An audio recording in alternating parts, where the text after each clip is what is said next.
La mort, cette grande faucheuse qui nous effraie, qui nous tient éveillés la nuit, mais qui nous pousse aussi parfois à nous poser cette question vitale. Quels sont les livres que je veux lire avant de fermer les yeux pour la dernière fois ?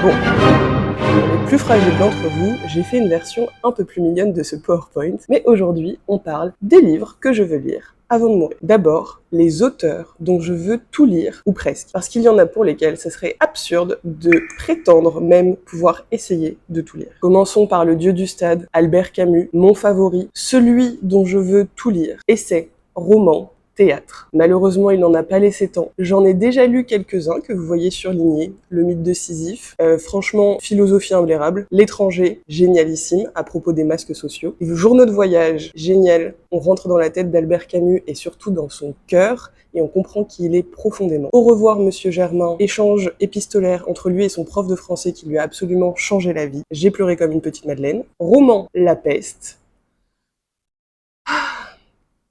Que devient l'humanité quand elle est confinée et qu'elle doit vivre ensemble? La chute, crise existentielle assurée, je vous en supplie, lisez ce livre. Et ensuite, théâtre, j'ai lu Caligula, qui est probablement une de mes pièces favorites avec Andromaque. En même temps, j'en ai pas lu 100, donc c'est pas très compliqué. Là, on parle de ce que ça fait de perdre tout ce qu'on aime et de se rendre compte que ça ne nous affecte pas tant que ça. Et ensuite, le malentendu sur une vieille fille qui sacrifie toute sa vie pour sa famille et qui se retrouve aigrie et sans le sou. Je crois que je devrais la relire parce qu'elle n'a pas trop résonné avec moi la première. Et enfin, Les Justes, contenu révolutionnaire qui étudie la psychologie des gens qui décident d'aller tuer et de faire sombrer un empire. Camus est connu pour son contenu philosophique sur l'absurde. Puisque la vie ne sert à rien, comment faire pour la supporter? Et c'est une question qui m'habite, un peu plus chaque jour, et probablement parce que la mort se rapproche. Alain Damasio, ma nouvelle découverte. Un écrivain de dystopie politique, connu pour son ouvrage La Horde du Contrevent, que je dois encore lire, qui remporte le Grand Prix de l'imaginaire en 2006. Découvert avec son premier long roman, La Zone du Dehors, qui m'a littéralement coupé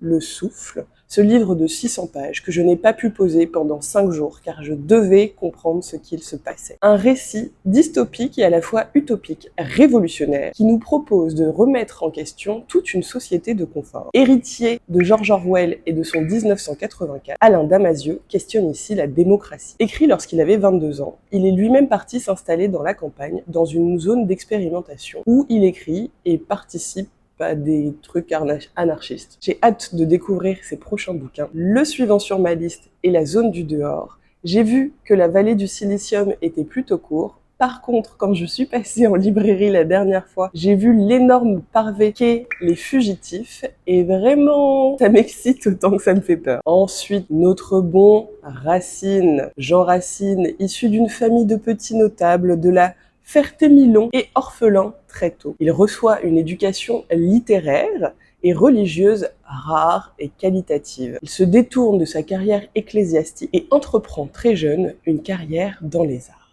Il privilégiera la poésie et le théâtre tragique. Merci, car tu es un génie.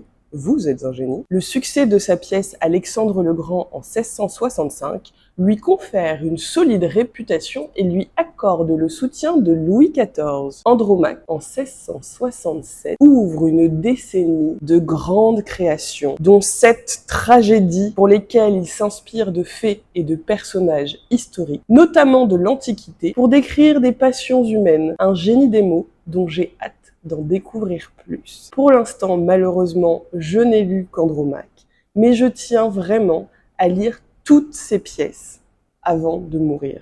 Je veux me délecter de son français, apprendre des vers et pleurer pour des personnages qui souffrent atrocement. Jane, ma chère Jane.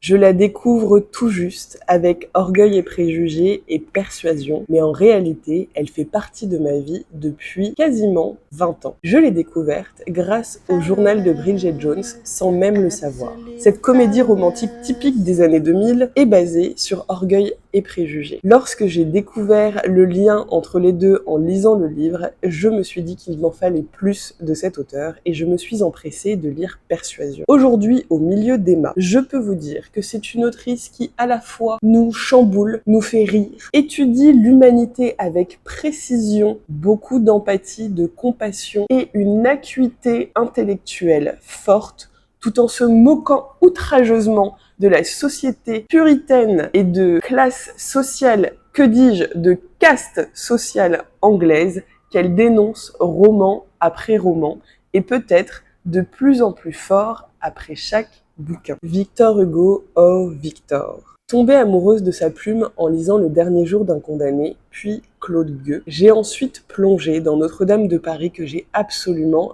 adoré. Puis, j'ai lu certaines de ses pièces de théâtre, à savoir Lucrèce Borgia, qui m'a plu mais sans plus, et Le Roi s'amuse, que je ne peux que vous recommander. Une critique des classes sociales et une précision dans l'analyse des sentiments d'un père envers sa fille prêt à tout sacrifier, un père qui va subir les pires humiliations. Mon cœur se compressait et les larmes montaient en lisant cette pièce qui m'a vraiment chamboulée avec des vers d'une puissance infinie. Malheureusement, il m'a énormément déçue avec Les Misérables. Bien sûr, l'œuvre est grande. Bien sûr, elle est importante pour la littérature française et j'en ai appris énormément et elle continue de me questionner. Malheureusement, le plaisir de lecture était absent. Et je sens que depuis, je suis un peu réticente à me saisir de ces livres alors que dans ma bibliothèque, je possède déjà 93, Ruy Blas et Les Fleurs. Dites-moi lequel je devrais lire en premier et peut-être que j'arriverai à me remettre le pied à l'étrier. Franz Kafka. Alors, lui, je dois le lire lorsque j'ai envie de le lire. Découvert avec La Métamorphose, son roman le plus court et probablement le plus connu, qui transforme un employé d'assurance en cafard géant, qui va être rejeté par la société car il est improductif, et par sa famille car il les dégoûte, et qu'il est aussi devenu un poids qu'il ne peut plus aider à subvenir aux besoins. Dans La Métamorphose, Kafka nous propose de suivre un employé d'assurance qui se réveille un matin transformé en énorme cafard. Effrayé de lui-même, il ferme la porte. Rejeté par la société, rejeté par sa famille car improductif, Kafka explique ici le mal qu'il vit et le mal de son siècle d'être réduit à l'emploiement. Who can relate? Né d'une famille juive de Prague dans l'Autriche-Hongrie, enfance solitaire malgré une fratrie de 6. Il a des relations très complexes avec son père. Sa grande passion est l'écriture et il va quitter son travail dans une compagnie d'assurance pour s'y consacrer. Et il écrit donc La Métamorphose. Cependant, 2 semaines plus tard, il doit y retourner car il faut bien manger et il va y travailler jusqu'à une retraite anticipée car il a une santé extrêmement fragile. 10 ans avant sa mort, il va commencer à fréquenter des cercles anarchistes et nous laisse une œuvre vaste, qualifié de kafkaïesque, oui, il nous a laissé un adjectif, rien que ça, qui est caractérisé par une atmosphère cauchemardesque, sinistre, où la bureaucratie et la société impersonnelle ont de plus en plus de prise sur l'individu. Alexandre Dumas, grand romancier du XXe siècle, de par la quantité et la qualité, amoureux d'histoire, mais historien moyen, il nous laisse une œuvre gigantesque. Dans le titre, j'ai écrit « ou presque » et c'est à cause de lui, ou plutôt grâce. Je ne pense pas pouvoir lire tout d'Alexandre Dumas, mais je pourrais m'y atteler. Ceux que je veux vraiment lire actuellement sont les suivants. La trilogie des Mousquetaires, dont j'ai déjà lu le premier tome et pour lequel j'ai hâte de me plonger dans le deuxième, qui se passe 20 ans après le premier opus. Grand roman de cap et d'épée qui reprend la bataille de La Rochelle et la guerre entre les Français et les Anglais. Vous êtes transportés dans des manipulations politiques avec le cardinal de Richelieu et vous ne pourrez pas poser ce bouquin dont j'ai lu 400 pages en une seule journée. Si ce n'est pas preuve d'une écriture prenante, je ne sais pas ce qui en est. Le Comte de Monte Cristo qui m'a fait découvrir l'auteur et comme c'est le cas pour beaucoup, je pense, qui nous a offert une production cinématographique large, mais je suis persuadée qu'aucun film ne peut reproduire les émotions que vous avez en lisant ce livre absolument génial. Le top de la drama queen qui ne sait pas s'arrêter, qui va se venger de tous et tout. Un pur plaisir qui fera vibrer vos cœurs, couler des larmes et vous fera dire que finalement, vivre et espérer, c'est peut-être ce qu'il y a de plus beau. Aimer, c'est ce qu'il y a de plus beau. Ensuite, j'aimerais tester la trilogie des guerres de religion, dont la Reine Margot est le premier opus, les mémoires d'un médecin, avec le collier de la reine pour commencer, la trilogie de Saint-Hermine, avec les compagnons de Jéjou, et enfin, la Tulipe Noire. Je n'ai mis que les premiers tomes des séries, car je ne veux pas me forcer à lire des séries, mais je veux tester, et si ça me plaît, continuer. Toni Morrison, prix Nobel en 1993, grâce à The Song of Solomon. Elle est la première éditrice senior noire de Random House in New York, messieurs, mesdames. J'avoue que pour cette autrice, j'ai un peu peur de la lire parce que j'ai déjà lu quelques-uns de ses romans et je ne l'apprécie pas beaucoup. Mais j'ai quand même aimé lire Home. C'est le seul que j'ai mis en gras car je ne me souviens plus de L'œil le plus bleu que j'avais pourtant lu. Ou de Soula, je ne sais plus. J'ai lu Home, qui m'a beaucoup ému sur un vétéran qui revient de la guerre du Vietnam, si je me souviens bien, et qui va sauver sa sœur qui subit les affres d'un médecin qui veut faire des petits tests pas très cathos. Et j'avais adoré Récitatif. Alors ça, c'est une petite nouvelle et c'est un trip. Il faut lire la nouvelle, puis lire la préface, et vous comprendrez comment l'auteur essaye de vous manipuler, ou comment vous pouvez vous-même vous juger. Ce qui me fait peur chez Toni, c'est que je ne suis pas sûre d'aimer ses livres, je ne suis pas sûre de comprendre d'où elle parle, parce que clairement, les Noirs américains ont une histoire très éloignée de celle que moi j'ai vécue en France. Sachant que ses auteurs favoris sont Jane Austen et Léon Tolstoï, je me dis que peut-être on peut s'entendre. Ce que je trouve admirable chez Toni Morrison, c'est qu'elle n'a pas vécu de son écriture, puisqu'elle se levait tous les jours à 4h du matin avant d'aller travailler et de s'occuper de ses enfants. Elle avait un régime d'écriture absolument strict, qui je trouve force l'admiration. Plus moderne et plus irlandaise, Sally Rooney. Je suis tombée complètement amoureuse de Normal People. Je ne sais pas pourquoi. Il y a des phrases dans ce livre qui m'ont absolument remuée et vers lesquelles je me retournais régulièrement. J'ai donc décidé de tomber pour la hype d'Intermezzo et quel plaisir ce fut de lire ce livre. Je vous en ai fait une vidéo entière. Je ne peux que vous le recommander. C'est un livre pour moi qui parle d'amour au XXIe siècle sous des formes diverses et variées. Bien sûr, il y a des tas de critiques à en faire et je pense que c'est un livre justement qui serait très bon pour un book club, mais quelle délicatesse, quel plaisir de lire un livre qui parle d'amour dans toute sa complexité, sans en faire un drame, sans en faire quelque chose de traumatisant, mais juste de le régler avec des discussions comme c'est censé être le cas.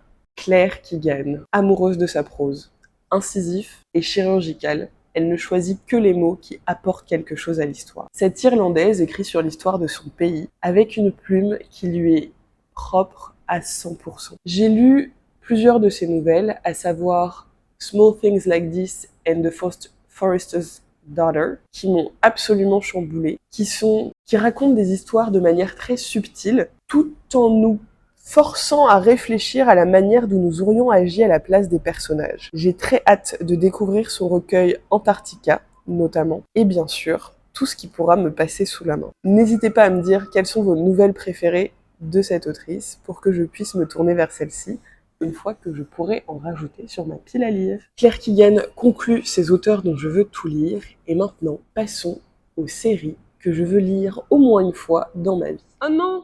L'arrière-plan a disparu, c'était Harry Potter. Donc je veux lire les Harry Potter, car j'ai vu tous les films, évidemment. J'ai grandi dans les années 2000, donc forcément. Ensuite, je veux lire, ou du moins je veux réessayer de lire À la recherche du temps perdu de Marcel Proust. J'ai lu le premier tome, très contemplatif, ça m'a un peu saoulée. Du coup, je l'avais écouté en livre audio, et je me dis que peut-être il faut le lire pour réussir à passer au-dessus et surtout comprendre la langue, comprendre le texte. Ensuite, je veux lire tous les Eragon. Enfin, en tout cas les 4 premiers, parce que mon copain m'a dit que c'était génial, et j'adore la fantasy en ce moment, donc j'ai envie de tester une fantasy avec des dragons. J'ai très envie de lire The Poppy War trilogie de R.F. Kuang, qui parle, donc c'est la guerre du pavot, et qui, il me semble, se passe en Chine. Alors moi, tout ce qui est Asie, en plus écrit par R.F. Kuang, dans une série fantastique, en ce moment, c'est exactement le genre de mood dans lequel je suis, donc J'ai très très hâte. Cette série me traîne en tête depuis des années. Et je ne sais pas pourquoi, quand j'ai fait mes book hauls, je n'ai pas acheté ce genre de choses. Absurde. Ensuite, je veux lire Jade City de Fondali. Alors ça, je ne sais pas pourquoi, mais c'est une série à laquelle je n'arrête pas de penser. Il y a de la jade, il me semble, qui est un peu l'équivalent d'une rogue. Et tout repose autour de cette monnaie. Et on va suivre une famille de mafieux, pareil en Asie. Ça m'intrigue énormément. Fantasy, urban fantasy, donc pareil, j'ai envie de tester différents types de fantasy. Le prémisse me tente beaucoup. J'ai hâte de plonger dans l'histoire sans trop en savoir, juste parce que justement j'ai envie de me faire ma propre idée, mes propres analyses. C'est ce que je trouve marrant dans la fantasy.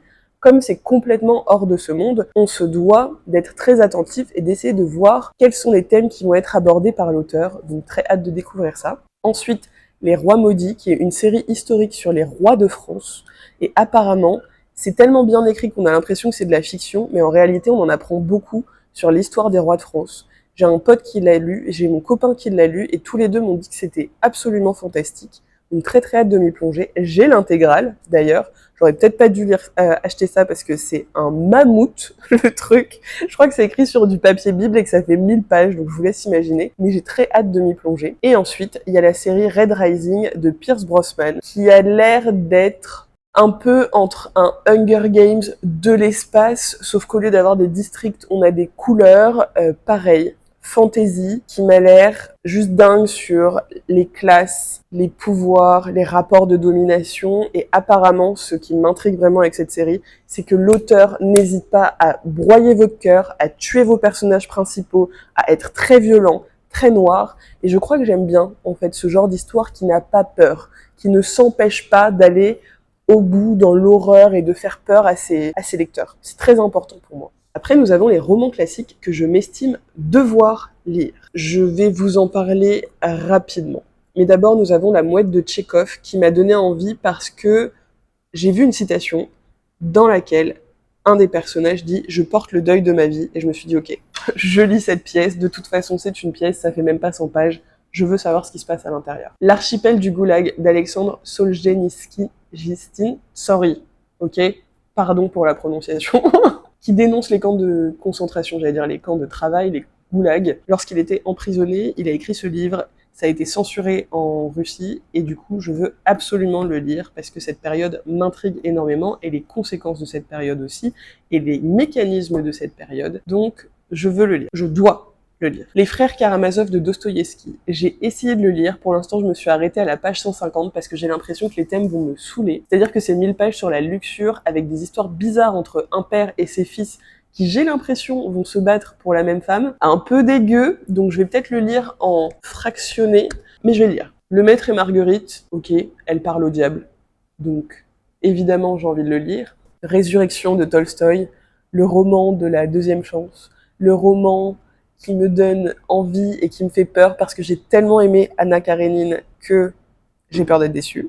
Les Mille et une nuits, classique de la littérature que j'ai absolument envie de lire, mais je n'arrive pas à trouver une édition qui ne coûte pas 250 €. Donc si vous avez des références, n'hésitez pas à les mettre en commentaire. Le Prince de Machiavel, parce que j'ai une passion pour les Borgia et leur horreur, qui a clairement été romancée par beaucoup d'auteurs, mais à peu près tous les livres qui parle des Borgia me donne envie, donc il faut que je commence par le classique, Machiavelli. Belle du Seigneur d'Albert Cohen. Alors là, je ne pourrais pas vous expliquer pourquoi, mais le fait que ce soit un énorme pavé et que ce soit une histoire d'amour et un classique me donne énormément envie. Je n'ai pas envie d'en savoir beaucoup plus, mais j'ai très envie de lire le livre un jour où je me dirais que c'est le moment de lire un livre qui fait genre 1500 pages. Don Quichotte, est-ce qu'on le présente? Je ne pense pas. Ce qui m'a encore plus donné envie de le lire, plus que la hype, plus que le fait que ce soit un classique, c'est qu'il est utilisé comme comparaison dans l'introduction des Trois Mousquetaires. Voilà, chacun ses raisons, ça m'intrigue. À l'Est d'Éden de John Steinbeck, le grand roman de l'Amérique contemporaine, apparemment ça va me déchirer le cœur et j'aime souffrir. Voilà. Le Rouge et le Noir de Stendhal, parce qu'il parle, il me semble, d'un transfuge de classe, et c'est vraiment un sujet qui m'intéresse tout particulièrement, donc très envie de le lire. Mémoire d'Adrien de Marguerite Yourcenar, pareil. Prose, incroyable, fiction ou pas fiction littéraire, classique de la littérature française à lire. Le nom de la rose d'Umberto Eco, je ne sais pas de quoi ça parle, mais à chaque fois que je vois ce livre, je me dis, il faut absolument que je le lise. À chaque fois que j'en entends parler, ça a l'air incroyable. Donc, oui, je le mets sur cette liste. Le Loup des steppes de Hermann Hesse. Alors là, c'est très simple. Mon copain a des goûts incroyables.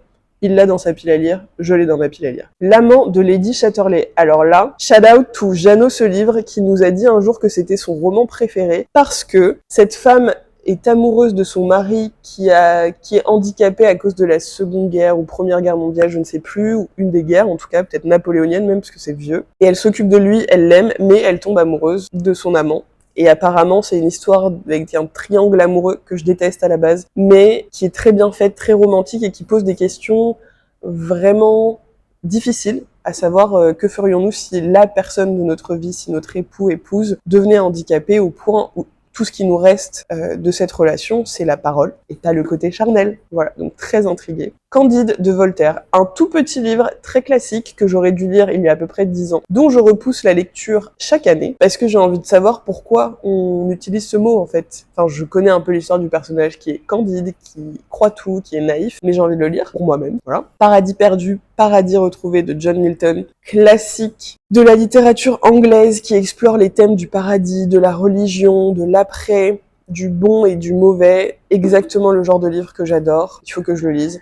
Les Métamorphoses d'Ovide, bah franchement, enfin, pourquoi est-ce que je les ai pas encore déjà lus? Don Juan de Molière, j'espère que c'est bien le même Don Juan qu'auquel je pense, mais sinon, bah j'ai quand même envie de le lire parce que j'ai jamais entendu parler de cette pièce de Molière. Enfin, si c'était un homme de Primo Levi, Seconde Guerre mondiale, traumatisme, on va souffrir encore une fois, mais moi, bon, j'aime bien. Ensuite, ceux-là, je les ai déjà lus, mais j'adore. Donc c'est juste une petite reco, entre parenthèses, voilà. Les liaisons dangereuses de Laclos, une prose incroyable, des personnages insupportables de manipulation et d'un côté mauvais, mais mauvais, que j'adore détester. Et récemment, j'ai été au théâtre avec mes oncles et nous avons vu la pièce, et je peux vous dire que toutes les adaptations, je crois, sont fantastiques. Donc, allez au théâtre. Crime et châtiment de Dostoïevski, magnifique. L'étrange histoire de Benjamin Button, de Fitzgerald, j'adore. Alors, j'ai pas du tout aimé The Great Gatsby, pas compris la hype. Je crois que le vocabulaire était trop compliqué pour moi et je l'ai lu en anglais, donc peut-être erreur de ma part. Heureusement, j'en ai acheté d'autres de lui, mais en français. Tendre et la nuit est beau et damné. Mais je crois que son côté très fêtard, très j'ai volé le travail de ma femme, très je me drogue et très dans les apparences m'intéresse peu, donc je vais les lire, mais ouais, là vraiment parce que je dois les lire. En revanche, L'étrange histoire de Benjamin Button, j'ai adoré. Mais alors vraiment, je me suis dit, c'est incroyable que je suis fan du film, et c'est incroyable que le film rende aussi bien hommage à un texte qui est aussi court. Enfin, les deux vont très bien ensemble. Le film dure 3 heures, le texte dure 50 pages, et pourtant, c'est absolument parfait. Moby Dick de Herman Melville, j'ai détesté. Mais alors vraiment, je l'ai même pas fini pour vous dire, c'était horrible. Ensuite, on a La Divine Comédie de Dante. Alors là, c'était hyper intéressant, mais il faut que je le relise et il faut que je trouve comment lire des chants, notamment pour Paradis perdu, Paradis reconquis, parce que vraiment, j'ai l'impression de passer à côté de quelque chose à chaque fois. Donc ça a été le cas pour la Divine Comédie, ça a été le cas pour l'Iliade et ça a été le cas pour l'Odyssée d'Homère. Et je ne veux pas que ce soit le cas pour Milton. Voilà. Et ensuite, Les Misérables, pareil, j'ai lu, très déçu. Ensuite, les romans un petit peu moins connus, mais qui m'obsèdent. J'ai dit un petit peu moins connus, pas inconnus, ok? Donc d'abord, il y a Walden ou La vie dans les bois. C'est un roman où Henri David Thoreau, qui était un penseur du 19e, il me semble, est parti vivre pendant 1 an dans la forêt, tout seul. Et il explique comment il a passé cette vie. Et en fait, je suis tombée sur cette édition que je trouve absolument magnifique. Je ne me souviens plus de l'éditeur, mais ça m'a vraiment donné envie de le lire. J'ai l'impression que c'est fascinant et contemplatif. Et parfois, j'ai envie de livres fascinants et contemplatifs. Une énorme brique encore qui s'appelle Vie et destin de Vassili Grossman, qui est un livre russe, un peu plus moderne que ce que j'ai l'habitude de lire. Et apparemment, il y a un tome 1, mais moi, c'est celui-ci qui m'intéresse, donc je pense que je lirai celui-là, et si c'est bien, je lirai le tome 1. Mais parce que pareil, une décision que j'ai prise, c'est que je ne lisais que les livres qui m'intéressent. La vie de Pi de Yann Martel. Alors celui-là, pour le coup, je l'ai déjà lu. J'étais hyper saoulée pendant un moment où je me suis dit, oh, c'est hyper contemplatif, ça me saoule, je vois pas où on va, etc. Et mon copain, encore une fois, qui me l'a recommandé, cœur, m'a dit, non, tu devrais quand même lire la fin. Et quand je suis arrivée à la fin, je l'ai regardé genre traître. Ce retournement de situation est absolument incroyable. Génial, génial. Ensuite, Les Piliers de la Terre de Ken Follett, Histoire de l'Angleterre, construction d'une cathédrale, littérature historique, que demande le peuple, c'est totalement ma vibe. Alias Grace de Margaret Atwood, si je me souviens bien, c'est une femme qui a commis un meurtre, en tout cas qui est accusée d'avoir commis un meurtre, qui est condamnée alors qu'elle n'a aucun souvenir et donc elle ne peut pas se défendre. Et il y a un psy qui va venir la voir et qui va commencer à étudier la psychologie et à en tirer des conclusions plus générales sur la psychologie des gens. Ça a l'air ouf et je n'arrive pas à trouver ce livre. Kafka sur le rivage, recommandation de mon oncle que je dois lire. Vraiment, ça fait 15 ans qu'il me recommande ce livre, il est dans ma bibliothèque et je l'ai toujours pas lu, désolée. The Secret History de Donna Tartt. Alors pareil, plus je vois ce livre passer, plus il m'intrigue. Je pense que je suis totalement en train de succomber à la hype, mais à la fois, à chaque fois qu'on en parle, c'est de façon dithyrambique.